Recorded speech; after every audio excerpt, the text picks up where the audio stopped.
అడిగానా ఏం తోచని పరుగై ప్రవహిస్తూ పోతున్నా ఏం చూస్తూ ఉన్నానే వెతికానా ఏదైనా ఊరికెనే చుట్టూ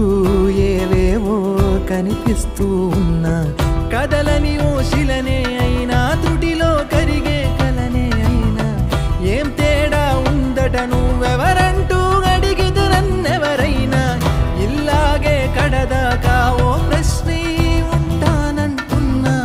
ఏదో ఒక బదులైనను చెరబొద్దని